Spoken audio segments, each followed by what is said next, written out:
What's up, guys? Tim Halstead here for episode 9 of tearing out the old 408 Cleveland, putting it back together and throwing it right back in. Hopefully get a 950 off the trailer. That's my goal anyways. We know it was running good when we took it apart. Got video and time slips to show that. Had good oil pressure, so we'll see how my theory goes pulling it apart on live camera. We'll see how the bearings look.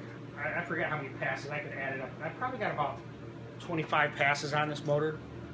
But the bottom line is I just wanted to make sure that it's okay before I go putting it back together and racing it. I just don't trust all the measurements that I was given, and I just want to verify it. One of the things I wanted to say, I got a bunch of things going on. Made a deal with Bruce Weiss, who's got the Mustang wheel stander with a Cleveland power. Him and I made a little barter system, or barter, on some Blue Thunder heads, 3.6s. I traded him my Yates C3s, which I'm not going to use. He may get some use out of it. I always wanted a pair of Blue Thunder 3.6s, so that'll be kind of cool. So I got that going on. The air supremacy is at Morgan's now. He's going to look at that and work with the AFD heads that I have. And then I'm going to send him the A3 heads. He's going to go through those. I got a couple of people that are interested in having some heads done by him too, so we'll see how that works.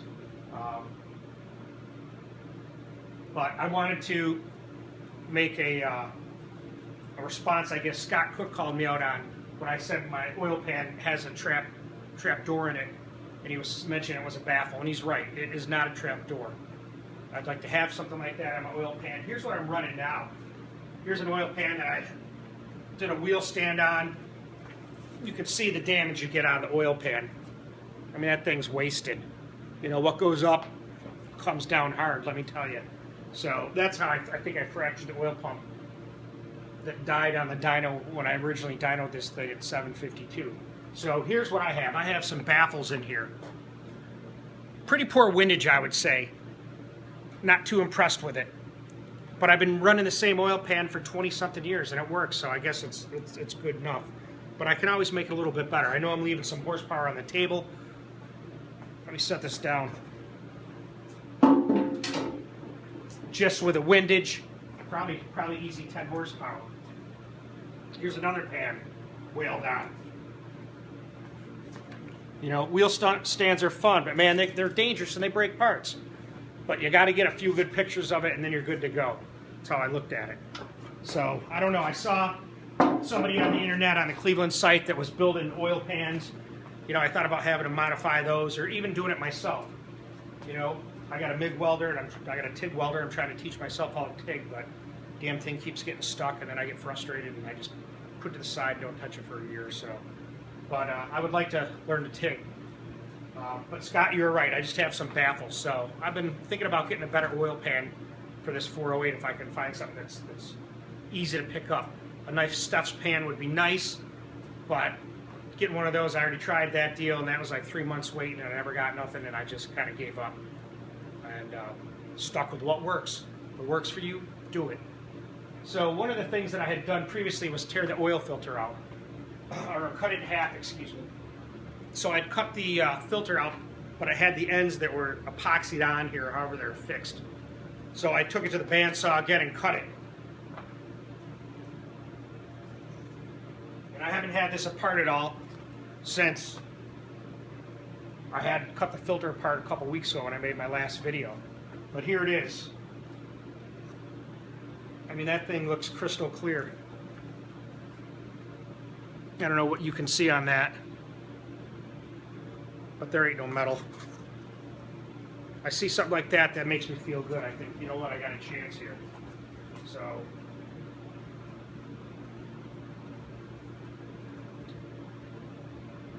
I'll have to play that one by ear once we get that apart.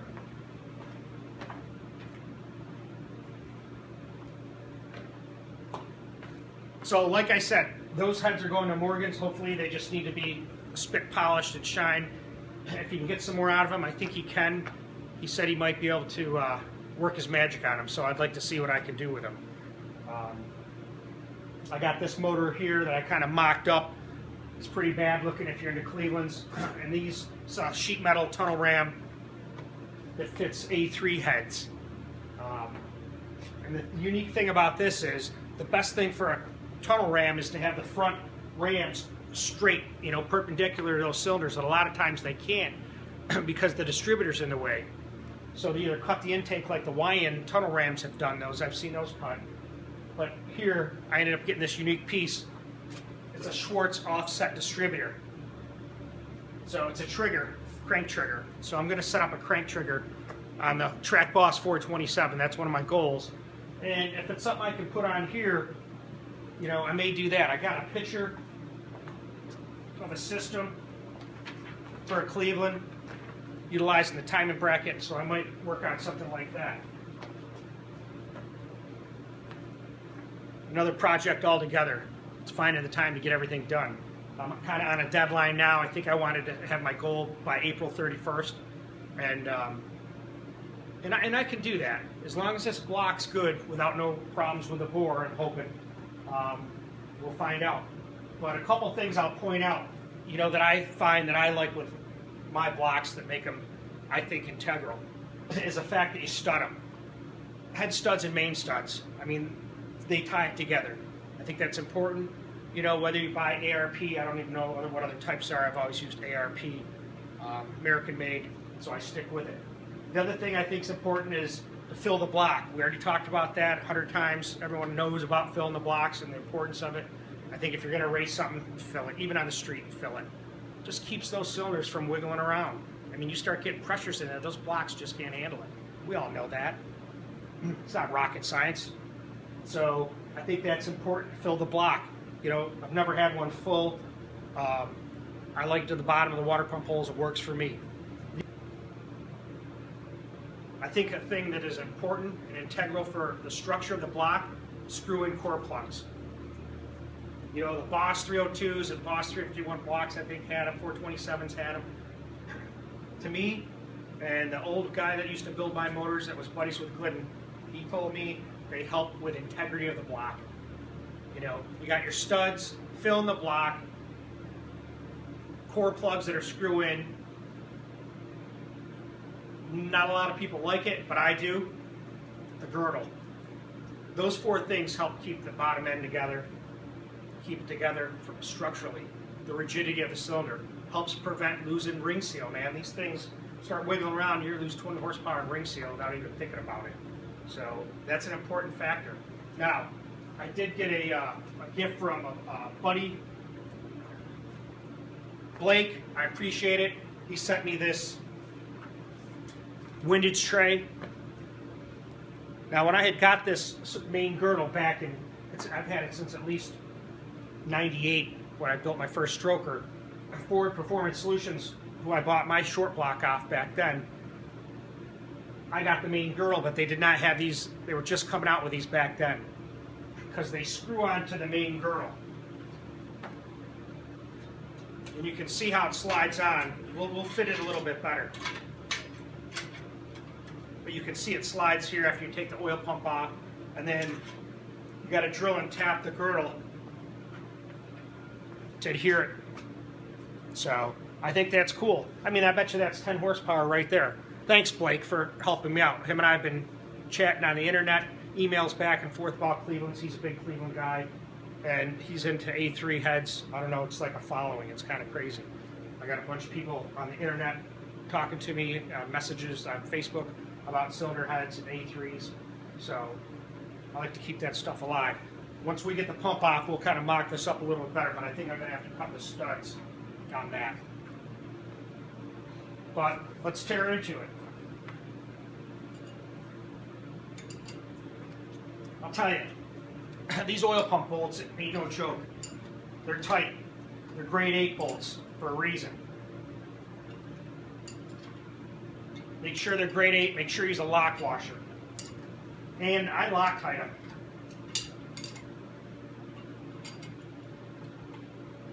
The thing about a Cleveland is it's got a screw-on oil pickup. So that's tough to get perfect. And to make sure that it's tight. You always seem to be right close to where it's perfectly lined, but then you still need a half a turn to make it tight. That means you got to go another revolution. When you're stretching it and taking a chance of breaking the threads off, it's a cluster. I hate that. I wish it was a bolt-on setup. So previously I had talked with Jeff Carroll, who was making billet aluminum pumps, and I was going to hook up with him and do one for this. But then with my pan being a 9-quart pan, it got to be a hassle to try to get the pickup set up. You know, and I just didn't want to go with a smaller sump pan. You know, I just don't want 7-quart pans. I just like that volume. So that's just how I am.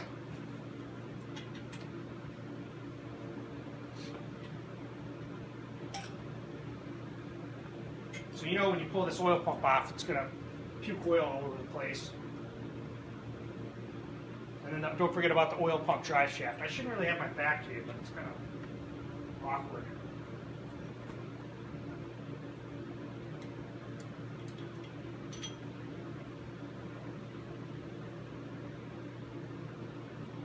So here's the oil pump. I don't want to puke it all over. So I think that thing on a wheel stand cracked that pump right down here because the pump was cracked right where the mounting bracket. I think it hit that, cracked that, fatigued, and I never changed it the last time when I was freshening it up, which is my fault, and then I ended up with that whole dyno fiasco. Although it ran good on the dyno, it didn't blow on the dyno. I was lucky. Here's a key part. Oil pump drive shaft. Make sure you get a good one.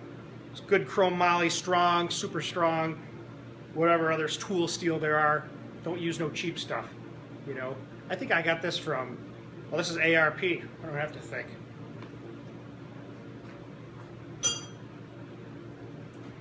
Another great part, American made.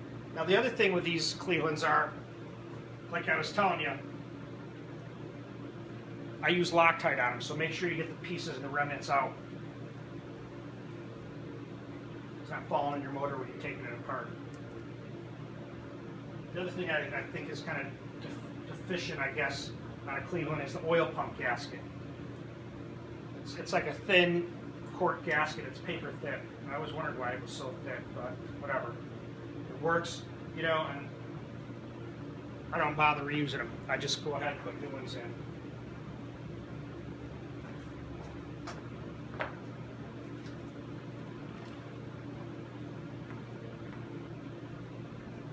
Not sure about you guys, but I usually adhere the pan gasket to the block.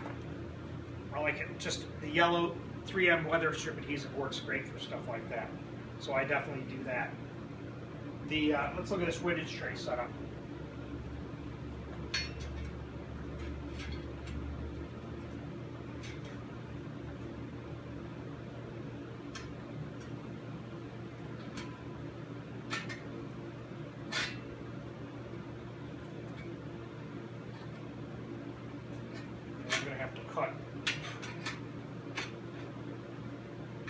Definitely going to have to cut a few, but that ain't no big deal. My buddy Blake, who bought this for me as a gift, I appreciate that. Thank you for telling my, I guess we call it the Cleveland secrets. And sometimes I take it for granted that, you know, not that I know what I'm doing very well or very much compared to other people. There's a lot better builders than me. I just found what seems to work good. So when like I said before, when I find something that works good, I use it. And I kind of stick with that mantra. So I appreciate that. We'll get this fitted, because I know I'm going to have to probably cut those studs, which ain't a big deal. But like I said, if that thing picks up 10 horsepower, I mean, I'll get my 950 right there. So let's keep going. Rock on.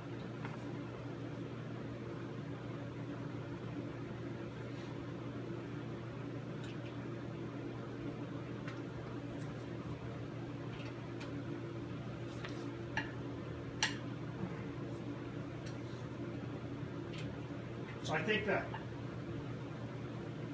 the torque on these mains, let's see if I can do it this way so I don't have my back to you, is, I think they're 105 pounds. I forget.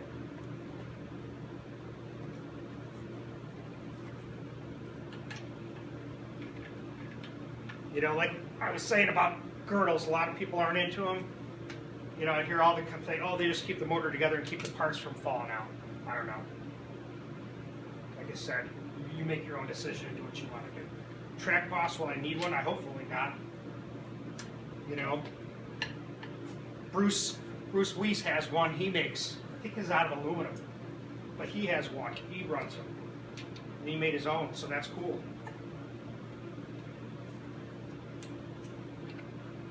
And I think this, if you look at it though, this girdle does kind of work a little bit as a windage or crank scraper, I'd say, because the cranks and rods are pretty close to it.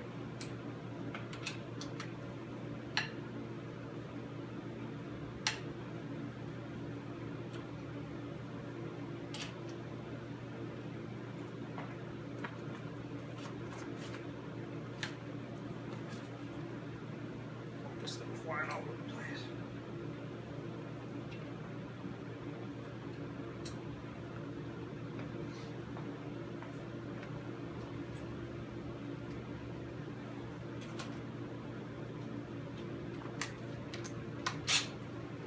Like I was saying, I was going to do a video. I'm going to change the leaf spring in this car.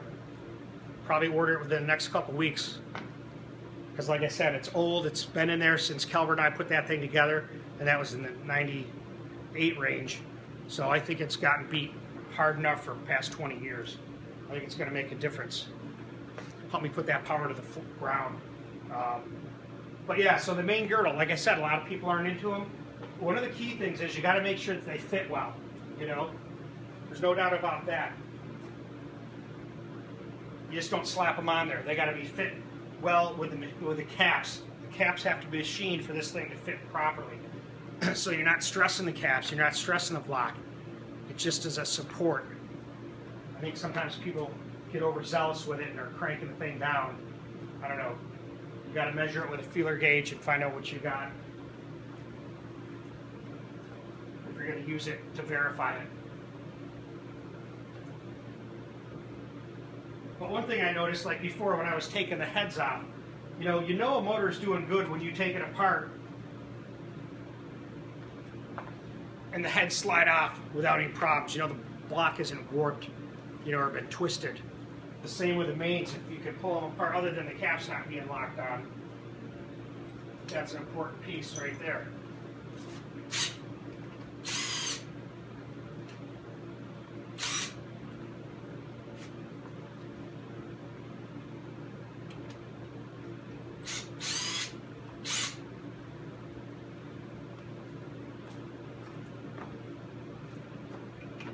My back is nothing, some big show or anything, but I kind of like to do it.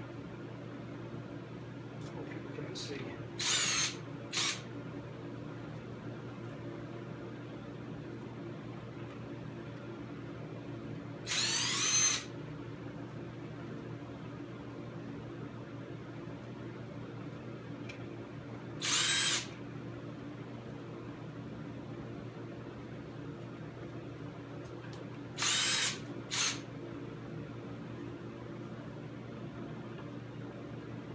I'll tell you, these things are valuable. There's no doubt about that. These little rechargeable guns.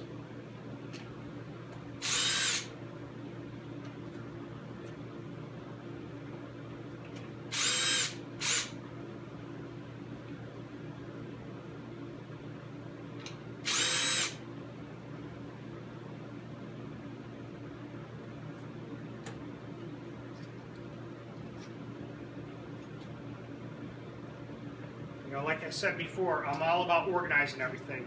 Keep everything in order. Get a plastic bag and put everything in, and that way you don't lose it and it doesn't get dirty. Like a Ziploc bag seemed to work the best.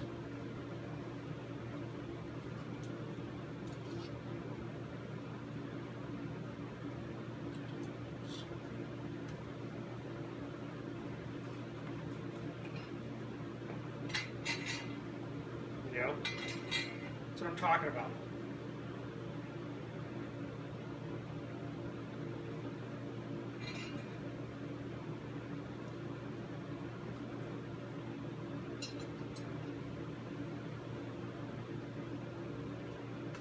And then they all have the same thing underneath them. So before I go getting into a mess, I'm going to be organized.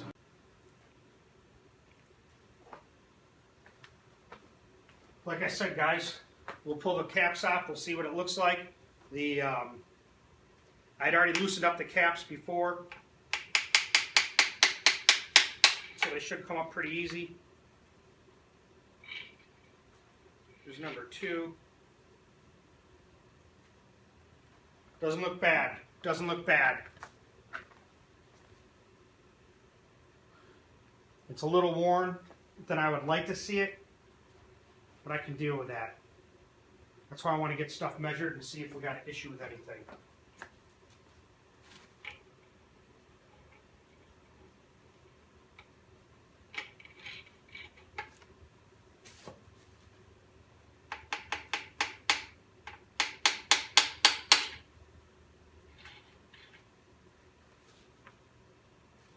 Nice.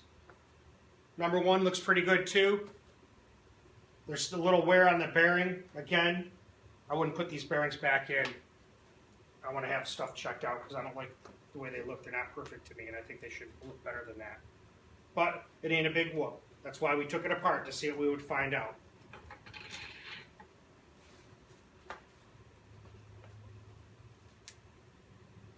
This one I'd already loosened up. That's the thrust bearing.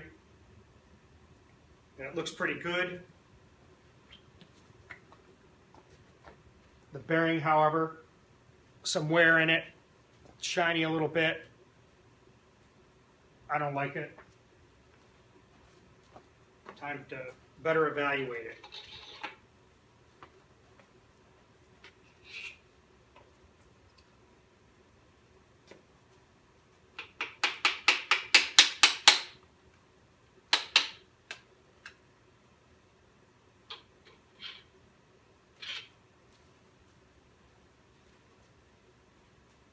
Same thing, some wear in it.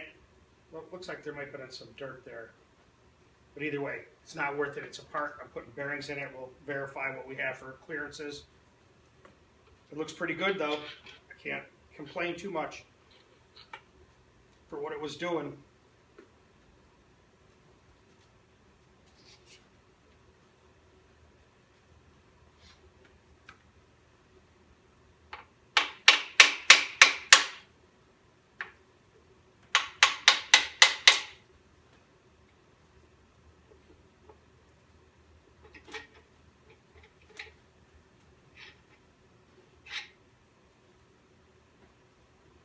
Nice. That one's not too bad at all. I'll tell you what I've seen.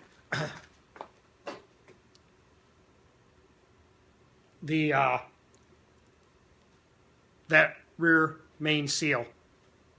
It's the old Felpro. I don't remember what it is. I have a bunch of them.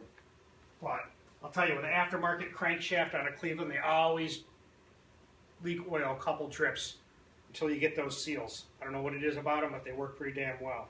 So the bearings don't look bad, but they're not enough that I would say, oh, I want to put it back together. So we got her apart. The rest of it is, you know, let's see. I had a main I wanted, or excuse me, a rod bearing we pulled off too.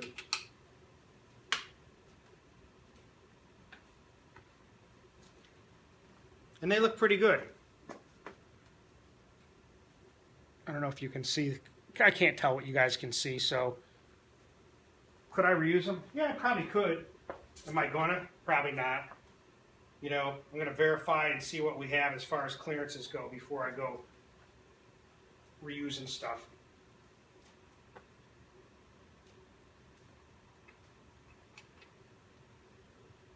Now here's the deal. I could go ahead and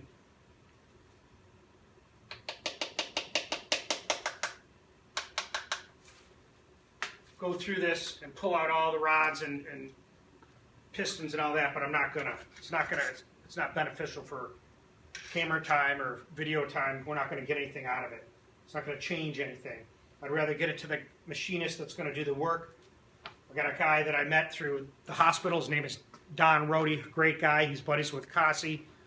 He's gonna help me with this. We're gonna tear it down, see what we have, measure everything, figure out what the next move's gonna be.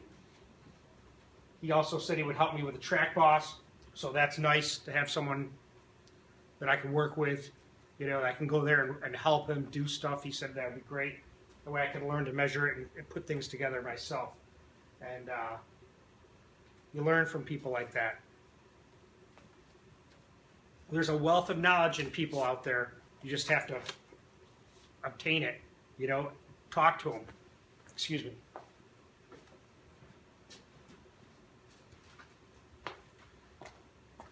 So we're back in regards to our plan. Let's hit the machine shop. Hopefully I can get it there tomorrow. I'll talk to them. I'm going to put it back together, kind of mock it back together the way it was, so I can transport it just the way it was. Get the head sent to Morgan. Transmission, I'm not sure. I might pull that thing apart and mess with it. And can't say right now because I'm on a time limit. You know, there again, you go back to that thing, as I said in the video, why wouldn't you? It's already out. But the other question, devil's advocate, is if it's going well without any issues, why pull it apart? So, something to think about. It comes down to a time deal.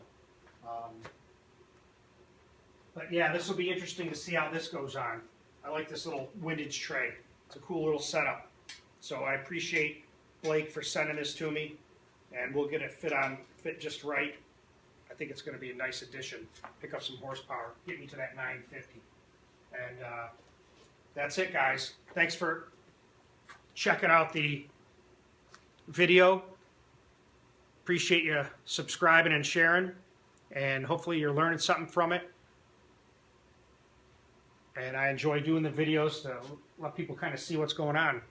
So later on, and subscribe and share.